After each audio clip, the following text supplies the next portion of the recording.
And gentlemen, welcome to our demonstration of the Cartesian plane. As you know, as artists, we all work in 3 dimensions. We all use vanishing point perspective every day in our sketchings, our renderings, and our designs. But if somebody were to ask you how to mathematically equate the dimensions in your work, how can you provide them with the information? Well, we're going to do a little bit of geometry, and we're going to fill out what is known as a specifications sheet. The specifications sheet is what you provide to your installer. Our installer in this case is going to be a worker in the Philadelphia Art Museum. This is one of the gallery hallways in the Realism Hall, and I've eliminated the gallery for you guys specifically and created a blank wall. So per our lesson, you are going to get yourself a selection of artwork. I'm going to take this lovely picture of my wife, and I'm going to bring her into one of the 2 museum rooms provided for the lesson. I am going to use the green room. I'm going to paste this layer in, and I'm going to now scale the room to a basic set of dimensions. We know that we use distort to create the vanishing point of our room. We foreshorten and we begin to place our artwork in a room. We don't know the original starting dimensions until we get it in place. Now, it's huge if we slide it down the wall, but as we bring it to the foreground, we'll notice that it is not that large. I'm going to actually increase the scale quite a bit so that you can see how this room is going to look.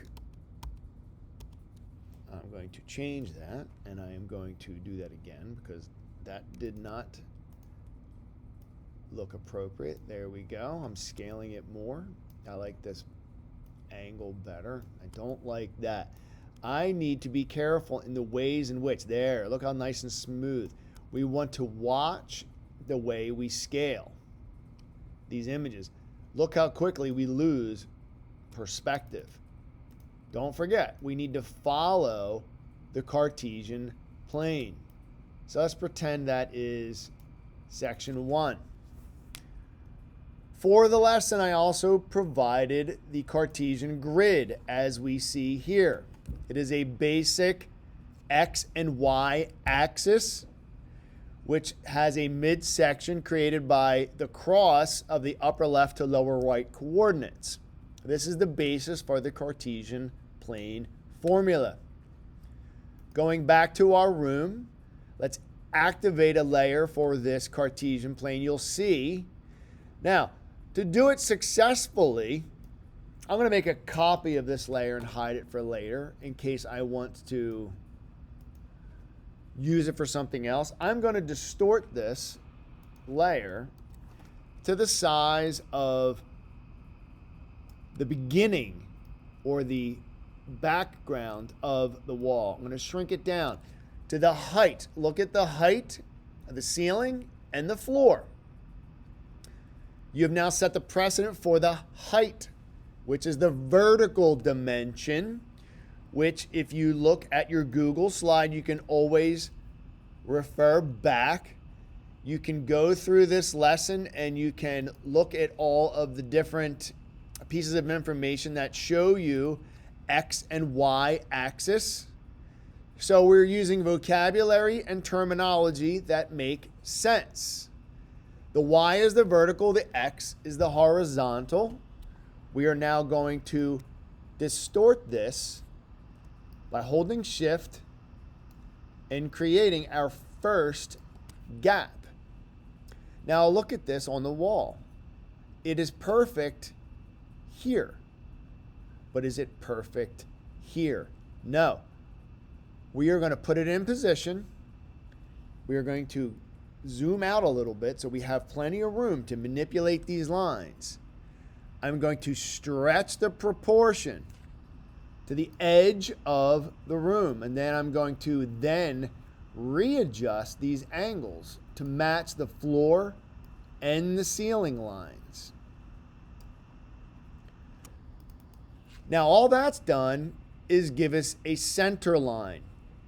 And we know that the center line is critical in understanding the Cartesian plane.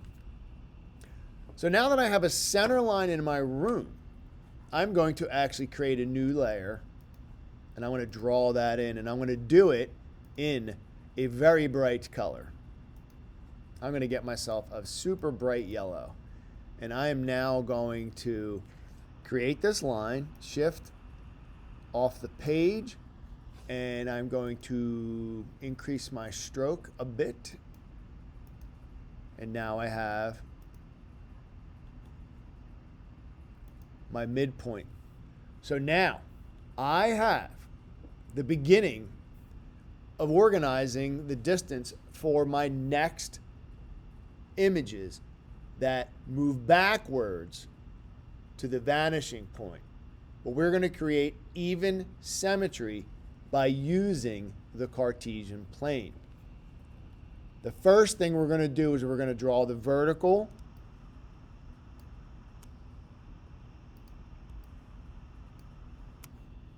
and you can see these two verticals. Now, we have defined the Cartesian plane by understanding, and we can't see it because we're going off the page, that we go from the top right of the y-axis to the midpoint of the secondary vertical line of an image. So if I were to follow this line in space, click and pull, we're going to cross this midpoint, and it's going to take us to the floor. We're going to deselect, and we're going to see that where it intersects with the floor is evenly spaced distance from artwork to artwork. We're going to draw a new vertical line from this point, and we're going to see there is our secondary line. So if we go to our artwork and we copy and we paste, we know we have to now distort. The easy thing is we shrink it first. But it doesn't start until here, because we want an even amount of spacing between pictures that match the width of the main art. Now, if you have Snap-on, nothing's going to work. Line it up. You should not have to change too much of the vanishing point, maybe just a touch. Now, when I look at this, the assignment requires 3 to 4 pieces. Now, if you put your picture in the room as big as I have, you'll notice you can only fit 2. So you would either have to redo it or start over with a smaller section of rooms. How do we do that, you say? Well, if we hold Shift and activate all of our layers, and we do Command T, we can reduce them. Whoops, sorry, I am missing a room. I did not. Merge. Well, you know what? They're smart objects, so we're not going to be able to do it that way. I can cheat.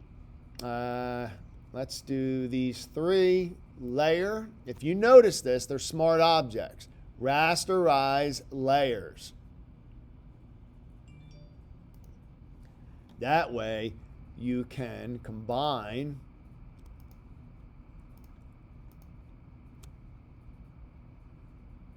and transform at the same time in unison. So I will shrink. Look, there goes everything. My wall, my Cartesian plane, everything.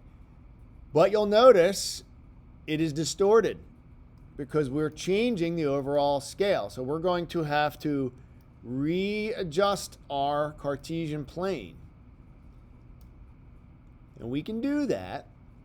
We just want to make sure that our vanishing point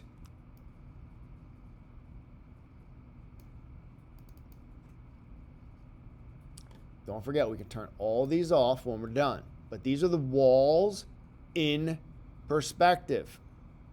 These are long pieces of art.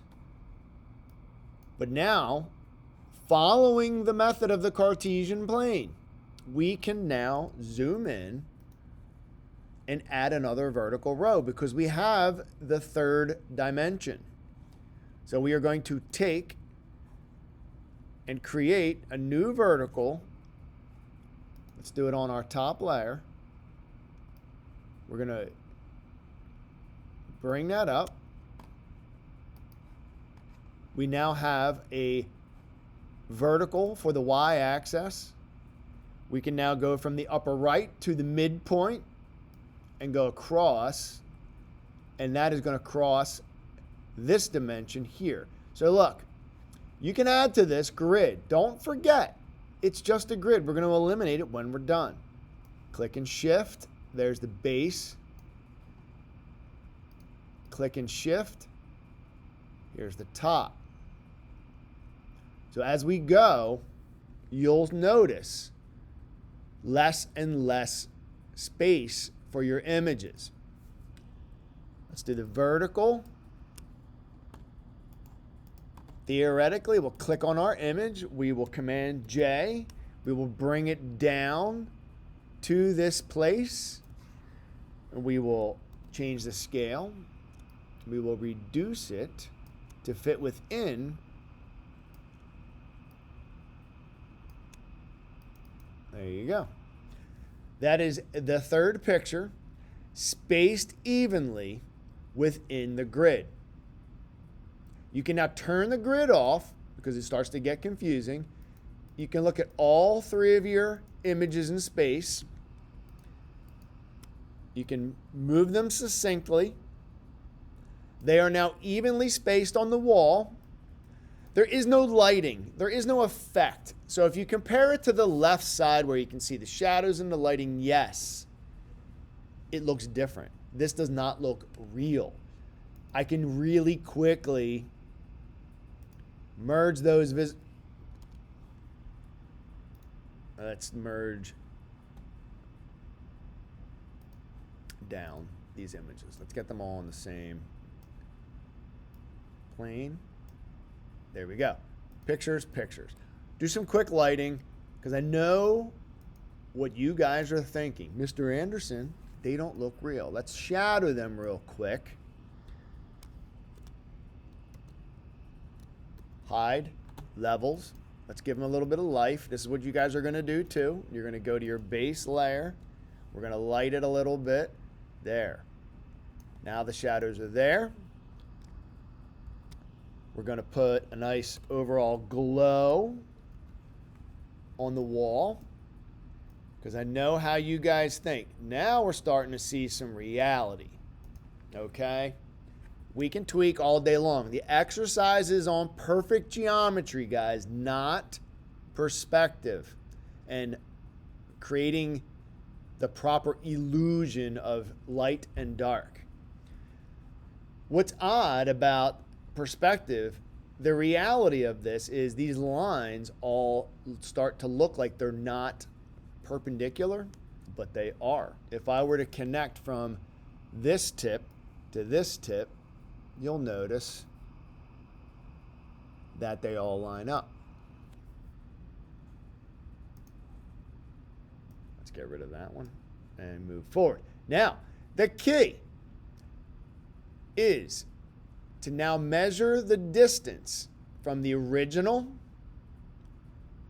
to the mid to the background. So foreground, midground, background. You're going to record this information on your specifications sheet in your Google slide. So I'm going to go back to Photoshop because you're wondering now, how do I come up with these dimensions? Very simple in Photoshop. Our file is predetermined to 24 inches. We are going to use that as our reality. For this exercise, I'm not going to be giving you a scale that says a 1/4 inch equals a foot or an 1/8 inch equals a yard. We are just trying to learn and understand how to equally place objects on a vanishing point perspective plane using the Cartesian plane so we can provide some specifications. Theoretically, if it is a 10 by 10 box and they're evenly spaced, there's 10 feet in between, 10 feet for the next picture, 10 feet in between, 10 feet for the next picture. That would be the specifications. But I want you to tell me what they are in the vanishing point. So what you're going to do is you're going to measure the width of each picture and record that information. And you do that by making a marquee from left to right. Because marquees can have dimensions. So we're going to look at that dimension and we're going to measure using guides and our rulers, and we're going to realize here 19 to 22 inches. So that is 3 inches wide. The vertical is not tangible because it's different on both sides. So you're going to have to start at the origin, which is shouldn't say the thing, is the place closest to you. So the origin for us on this picture would be the right side, top and bottom. Those dimensions, if we use our grid, are 8 1/4. So we're 3 by 8 1/4. So go back to your Google slide, foreground. X and Y. 3 by 8.5 inches. Let's make sure we put inches here. Then we go back to the next exercise. We're going to now grid this. We don't even need to put a marquee. We can just grid it out. We can even use the grids from the last image. We are now exactly 2 inches wide by 4 inches tall. So you are 2 inches wide by 4 inches tall. And moving on, doing our third. In place, move over to that vanishing point, move over to here. And now we are, let's zero out our guides, 1 inch by 2 inches. So 1 inch by 2 inches. Now look at the math, guys. 3, 2, 1, 8, 4, 2. Now the 0.5, we are in Photoshop and we are doing it through perspective. I guesstimated a little bit. This is a guesstimation process because we are using vanishing point. If we were laying this out in an axonometric, which we've talked about, the axonometric is perfection, we would be making sure this was precise. Interesting that the exercise asks you to space these images evenly across a plane. Well, your answers should show that. 3, 2, 1, 8, 4, 2.